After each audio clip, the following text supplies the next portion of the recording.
रात के लगभग 9 बजे थे। बाहर तेज़ बारिश हो रही थी। सड़क पर लोगों की भीड़ कम हो चुकी थी।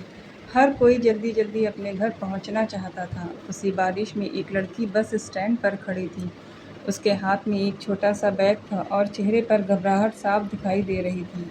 उसका नाम रिया था। रिया बार-बार सड़क की तरफ देख रही थी, लेकिन कोई बस नहीं आ रही थी। तभी एक काली कार उसके सामने आकर रुकी। कार का शीशा नीचे हुआ। अंदर बैठा लड़का बोला, अगर बुरा ना मानो तो मैं तुम्हें घर छोड़ देता हूँ। इतनी रात में यहाँ खड़े रहना ठीक नहीं है।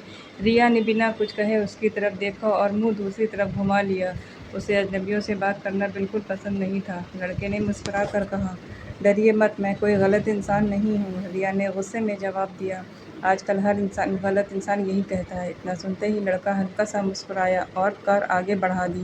कुछ देर बाद अचानक तेज़ बारिश और बढ़ गई। रिया पूरी तरह भीग चुकी थी।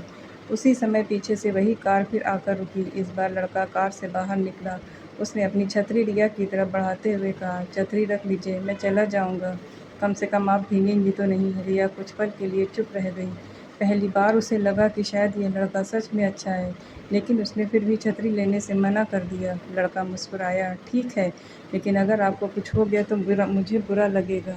इतना कहकर वह छतरी वहीं रख कर चला गया।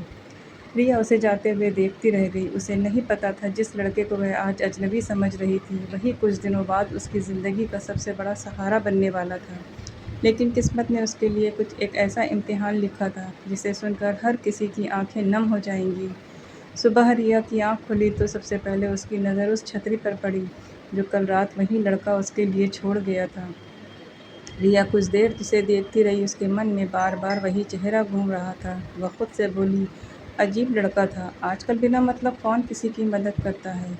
इतना सोचकर उसने छतरी को एक कोने में रख दिया और अपने कॉलेज के लिए निकल गई। कॉलेज पहुंचते ही उसकी सबसे अच्छी दोस्त पूजा दौड़ती हुई आई। अरे रिया, तू ठीक तो है? कल इतनी बारिश में घर कैसे पहुंची? रिया मुस्कुरा कर बोली, बस किसी अजनबी ने मदद कर दी।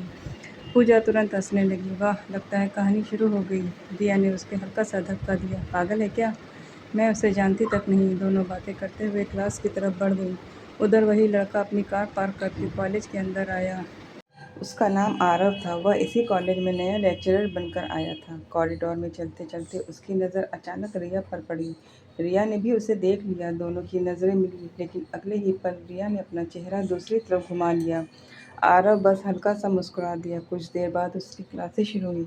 सभी छात्र अपनी अपनी सीट पर बैठ गए। तभी क्लास का दरवाज़ा खुला। अंदर वही लड़का आया जिसने कल रात रिया की मदद की थी। उसे देखते ही रिया हैरान रह गई। पूरी क्लास खड़ी हो गई। आरव ने मुस्कुराते हुए कहा, गुड मॉर्निंग एवरीवन, मेरा नाम आरव है। आज से मैं आप लोगों को पढ़ाऊंगा। रिया के चेहरे का रंग बदल गया। उसने मन ही मन कहा, हे भगवान, ये तो हमारे नए सर हैं। आरव ने पूरी क्लास पर एक नज़र डाली। जब उसकी नज़र रिया पर पड़ी तो उसने बस हल्की सी मुस्कान दी। रिया को लगा जैसे वह मुस्कान सिर्फ उसी के लिए थी। उसे थोड़ी शर्म भी आई और थोड़ा गुस्सा भी। वह मन ही मन सोचने लगी, काश कल रात मैंने उनसे इस तरह से बात न की होती। अगले कुछ दिनों तक रिया हर दिन कॉलेज आती, लेकिन आरव सर से नज़रें मिलाने से बचती। उसे अभी भी उस रात की अपनी बातें याद थीं। जब भी आरव उसके सामने आते वह तुरंत दूसरी तरफ देखने लगती। लेकिन आरव ने कभी उस बात का जिक्र नहीं किया। वह क्लास में सभी छात्रों के साथ एक जैसा व्यवहार करते थे। इसी वजह से धीरे धीरे रिया के मन में उसके लिए सम्मान बढ़ने लगा। एक दिन कॉलेज में घोषणा हुई कि अगले हफ्ते वार्षिक समारोह होने वाला है। हर छात्र को किसी न किसी कार्यक्रम में हिस्सा लेना था। रिया को कहानी सुनाने का बहुत शौक था, इसलिए उसने भी अपना नाम लिखवा दिया। जब नामों की सूची आई तो उसे देखकर रिया हैरान रह गई। उसके कार्यक्रम की जिम्मेदारी आरव सर को दी गई थी। रिया के चेहरे पर परेशानी साफ दिखाई दे रही थी।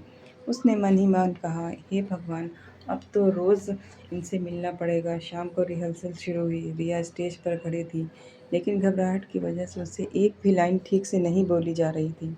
वह बार बार रुक जाती। तभी आरव ने मुस्कुरा कर कहा, रिया, अगर डरोगी तो अपनी आवाज़ कभी लोगों तक नहीं पहुंचा पाओगी।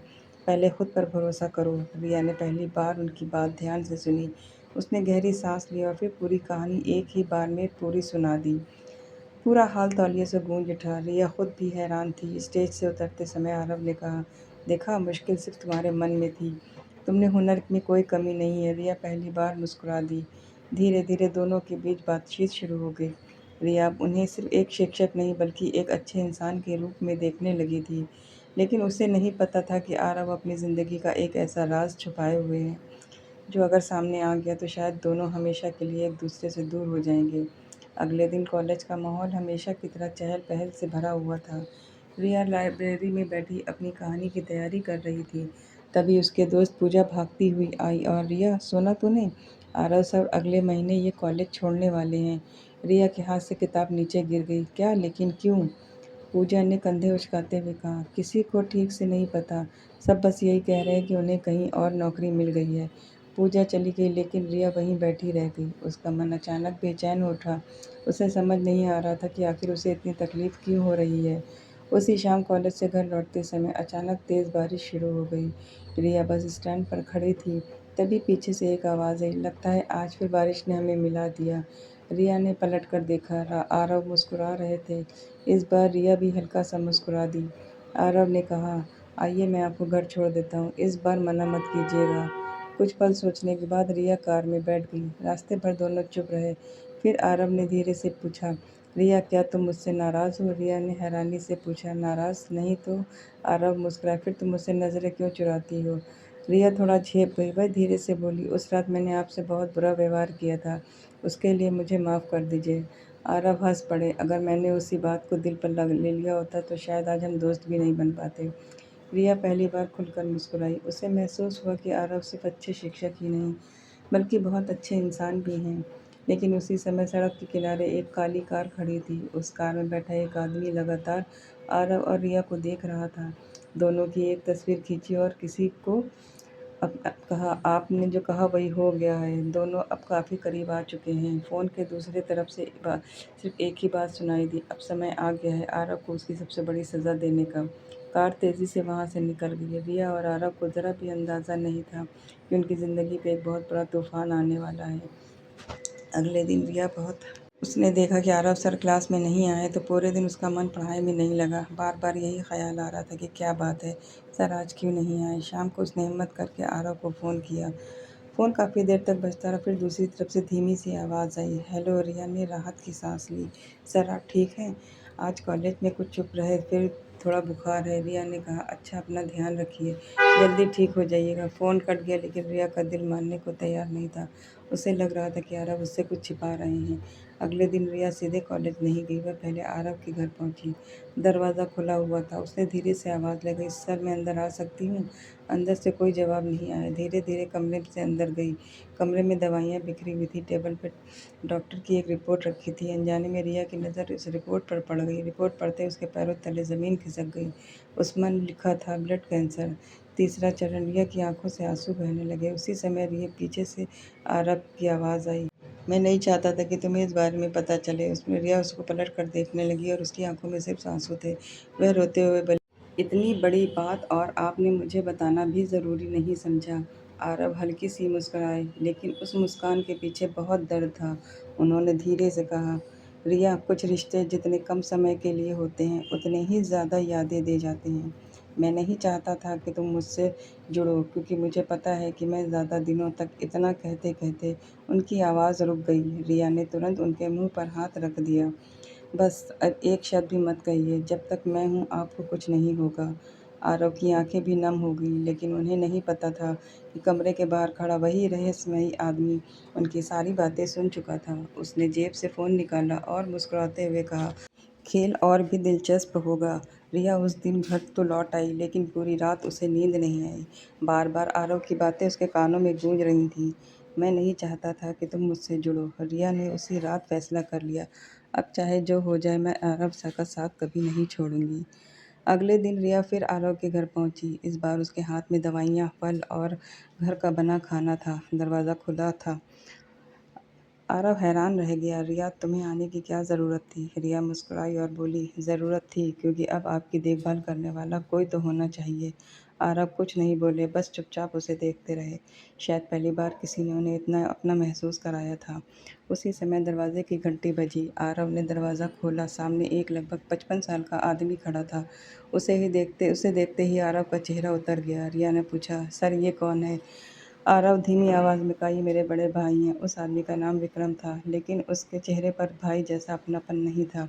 वह अंदर आया, रिया को ऊपर से नीचे तक देखा और ताना मारते हुए बोला, "तो यही है वो लड़की जिसके लिए तुम अपनी ज़िंदगी और फिर से जीना चाहते हो?" रिया कुछ समझ नहीं पाई। आरव ने गुस्से में कहा, "भैया बस कीजिए।" विक्रम ज़ोर से हँसा। "सुनकर बुरा लग रहा है? तुम्हें क्या लगता है कि लड़की तुम्हारे साथ रहेगी जब इसे पता चलेगा कि तुम्हारी बीमारी का इलाज लाखों में होगा?" रिया को पहली बार गुस्से से जवाब दिया। "पैसों से हर रिश्ता नहीं तोला जाता।" विक्रम मुस्कुराया, लेकिन उसकी मुस्कान में ज़हर था। वो बोला, "ठीक है, देखते हैं तुम्हारा प्यार कितने दिन टिकता है।" इतना कहकर बढ़ चला गया। रिया ने आरव की तरफ देखा, उसकी आंखों में आंसू थे। बहुत देर तक चुप रहने के बाद माँ-बाप के जाने के बाद भैया ये सब कुछ थे, लेकिन पैसों की वजह से हमारे रिश्ते ख़त्म हो गए। अब उन्हें सिर्फ मेरी ज़मीन और घर चाहिए। रिया ने उनका हाथ पकड़ लिया।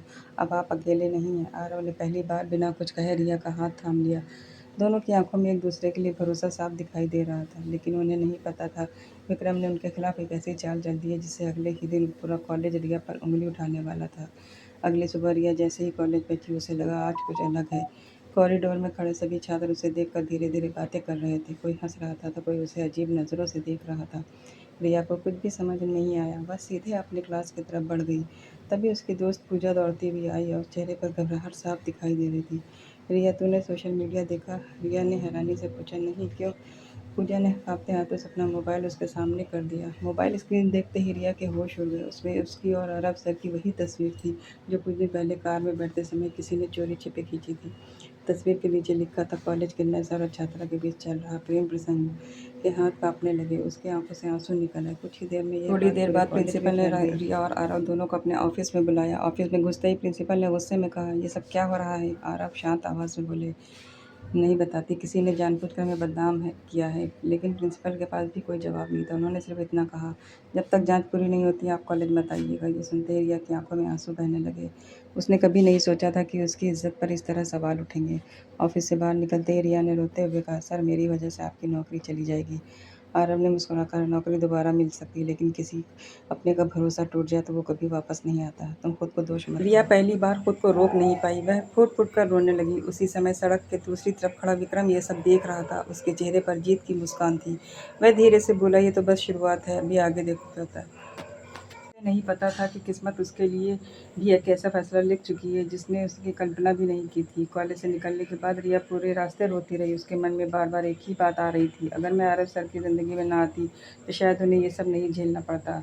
उसने उसी शाम एक फैसला कर लिया और आरव से हमेशा के लिए दूर हो जाएगी। अगले दिन रिया बिना किसी को बताए आरव के घर पहुंची। दरवाज़ा खुला, आरव उसे देखकर मुस्कुरा दिया, लेकिन रिया की आंखों में आंसू थे। वह धीरे से बोली, "सर, आज मैं आपसे आखिरी बार मिलने आई हूँ।" आरव की मुस्कान पल भर में गायब हो गई। "क्या मतलब?" रिया ने कहा, "मेरी वजह से आपकी बदनामी हो रही है, आपकी नौकरी चली गई, लोग बातें कर रहे हैं, मैं चली जाऊँ तो शायद सब ठीक हो जाएगा।" इतना कहकर रिया आरव ने उसका हाथ पकड़ लिया। पहली बार उन्होंने अपने दिल की बात कह दी, "अगर तुम्हारे चले जाने से सब ठीक हो जाता तो मैं खुद तुम्हें नहीं रोकता, लेकिन सच ये है कि अब तुम्हारे बिना जीना मेरे लिए आसान नहीं होगा।" रिया की आंखों में आंसू लगातार बह रहे थे। उसने धीरे से पूछा, "क्या आप मुझसे प्यार करते हैं?" आरव ने सर झुका लिया। कुछ पल बाद उसने कहा, "मैं कहना नहीं बहुत चाहता था, प्यार करता हूँ, लेकिन अपनी बीमारी का सच पता था। मैं नहीं चाहता था कि मेरी वजह से तुम्हारी ज़िंदगी रुक जाए।" रिया रोते हुए उसके सीने से लग गई। "ज़िंदगी लंबी हो या छोटी, अगर साथ सच्चा हो तो हर पल खूबसूरत होता है। मैं आपको छोड़कर कहीं नहीं जाऊँगी।" दोनों की आंखों में आंसू थे, लेकिन पहली बार उन आंसुओं में दर्द से ज़्यादा अपनापन था। उसी समय अचानक बाहर से ज़ोर ब्रेक लगने की आवाज़ आई। कार घर के सामने आकर रुकी। उसमें से एक आदमी जल्दी-जल्दी उतर के अंदर आया। वह घबराया हुआ था। उसने हाँफते हुए कहा, "आरव साहब, जल्दी चलिए, आपके बड़े भाई विक्रम का एक्सीडेंट हो गया है।